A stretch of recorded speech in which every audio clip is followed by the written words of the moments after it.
Well, welcome to the AI in Action podcast series, JD. Thank you very much for having me. So, what scares you the most about AI? Well, it scares me that that's a question, first of all. I think that the fact that we have to question ourselves about an emerging technology that is completely unguarded, unregulated, should give us all pause.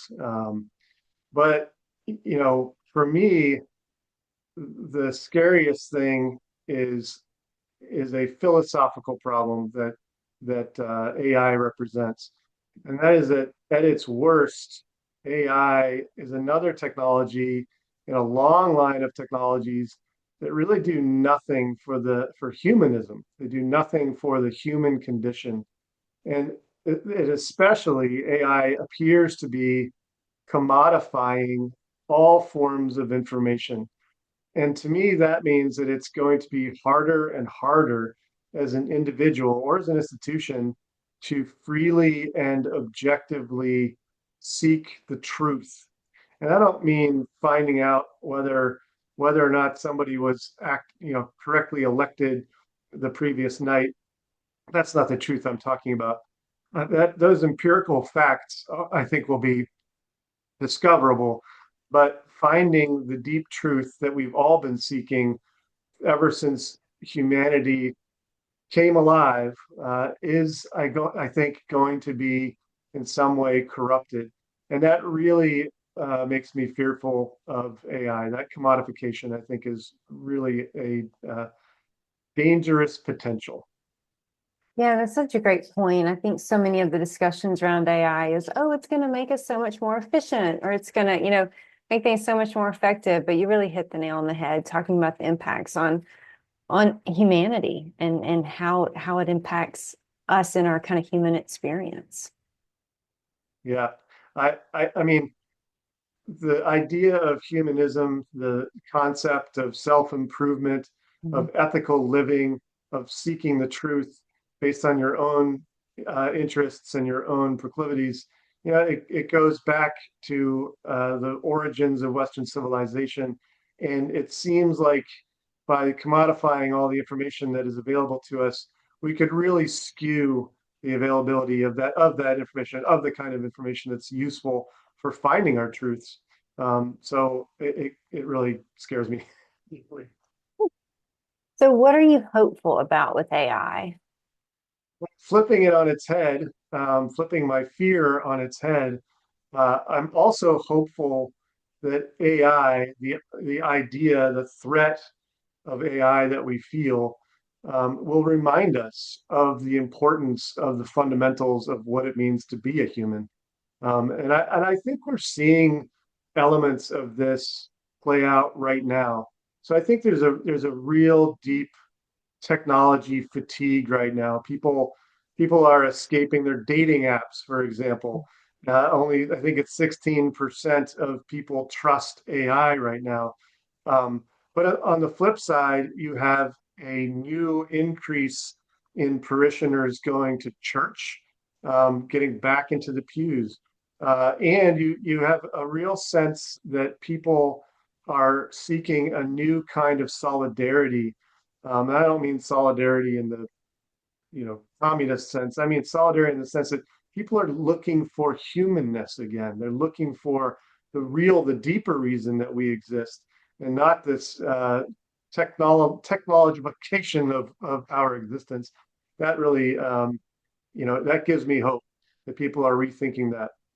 And to echo what you said, I think that there are genuinely useful applications for artificial intelligence. I think most of them are at the individual level at this point. So you're seeing new efficiencies in research that have potential for new discoveries in biomedicine, in astrophysics, in mathematics. These are all very interesting. I think we're still waiting for the grand moment when AI, especially agentic AI, on its own finds solutions to significant puzzles that we've all been dealing with for millennia. But I think there are uses for rote education and rote solutions through agentic and generative AI. So there is some hope about it. But at the same time that it's potentially useful at the individual level, you also have corporations and strategic organizations. They're kind of struggling with how they can put this technology to work at the strategic level because it really defies existing prototypical corporate structure and prototypical military structure where you have a hierarchy, a decision hierarchy.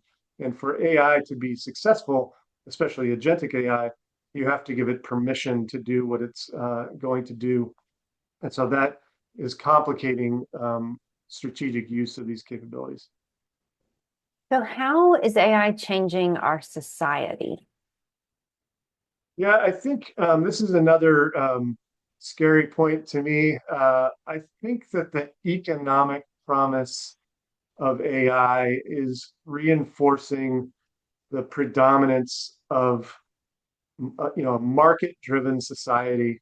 This is kind of played out through the social media boom, and now artificial intelligence is playing on it. The founders of artificial intelligence are sort of playing on it. We've kind of given up on a ethical or moralistic driver behind the policy we create as a nation. And instead, we are seeking and developing policy based on emerging technologies that we believe will be extremely profitable to us. And I think that is a governance problem. So it requires us as a society to rethink how we originate our policy, how we originate our rules for behavior across society. We're seeing more and more AI at this point is a highly speculative activity and a speculative technology. There's lots of prognostication about what it's going to be able to do for us. That speculation is essentially a gold mine for investors. And, the same can be said of new betting markets and other technologies, highly speculative. And I think that is playing on the way that U.S. investors spend their money and place their money. So what do you think people misunderstand about AI? I think people misunderstand a lot about AI. There are different forms of AI. There's generative AI. There's old school LLMs, so to speak. There's agentic AI and more. And you know, people struggle to understand even what kind of AI they're playing with when they're in ChatGPT or whatever else it is. So these the superficial understanding of AI is pretty limited. But I think also the deeper misunderstanding of AI is that it is somehow an independent thinker. And some commentators have already made this case that it's AI in itself does not get us to new discoveries. The human using the AI gets us to the new discovery. The AI is extraordinarily good at amassing data, aggregating data, correlating data, but it's not, to my knowledge, it is not good at deriving original findings from that data. So it's not a forward-looking system. It's a backward-looking system. It's always echoing what we've already discovered.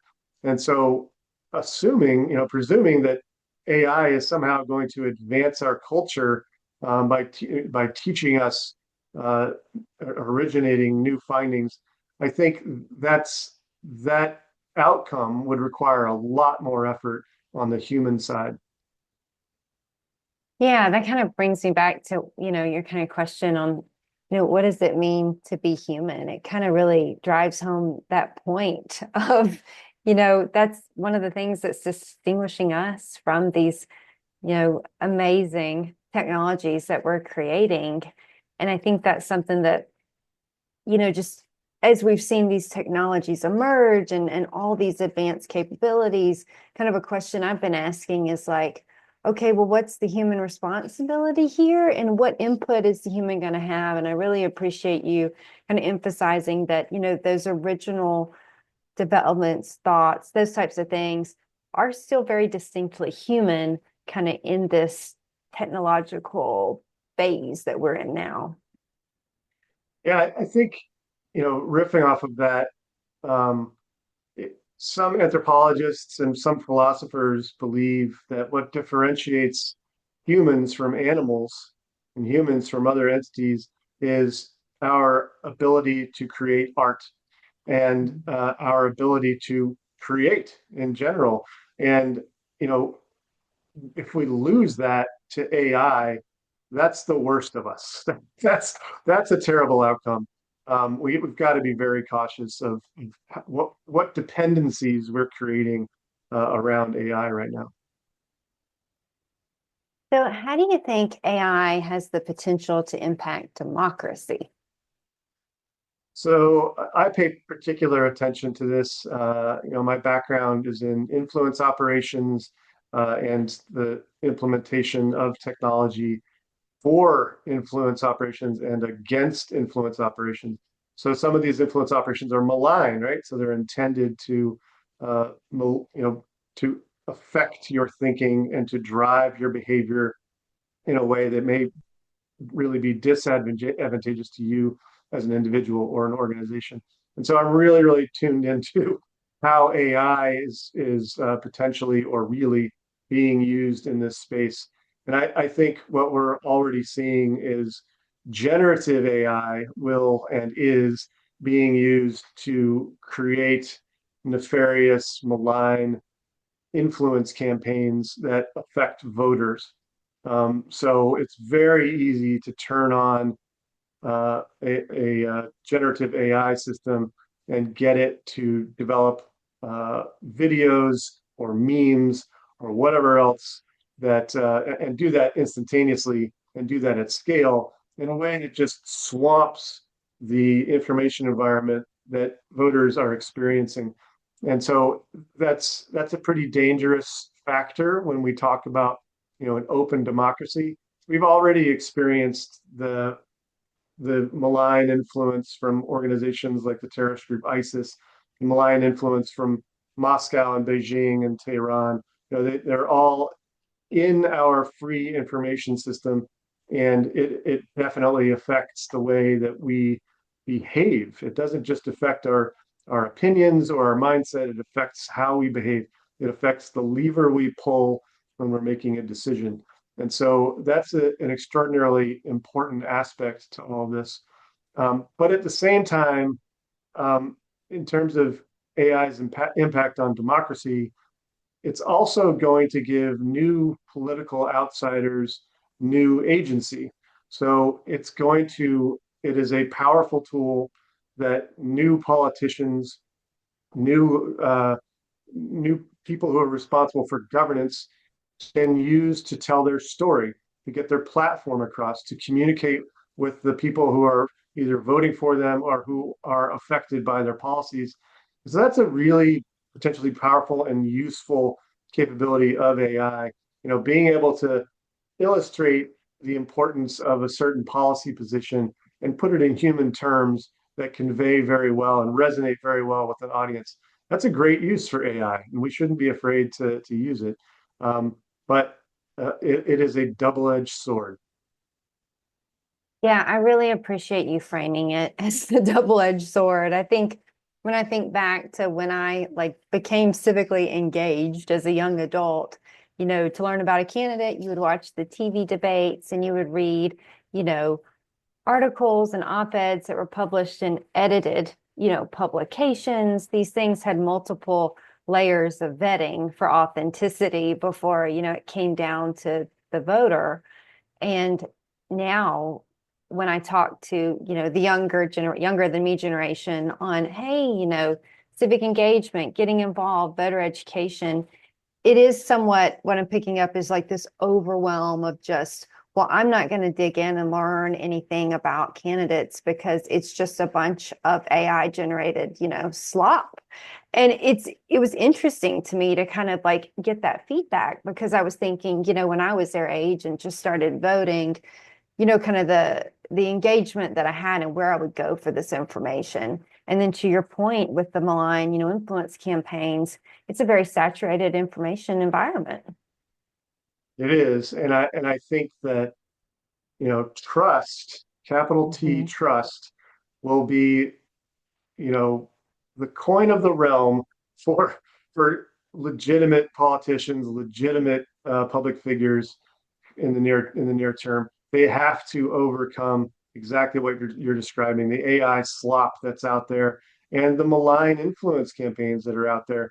They have to find a way to demonstrate that they are a legitimate person, a legitimate candidate or policymaker, whatever they're purporting to be, and they have to overcome this just swamp of AI generated information that is affecting all ears and eyes.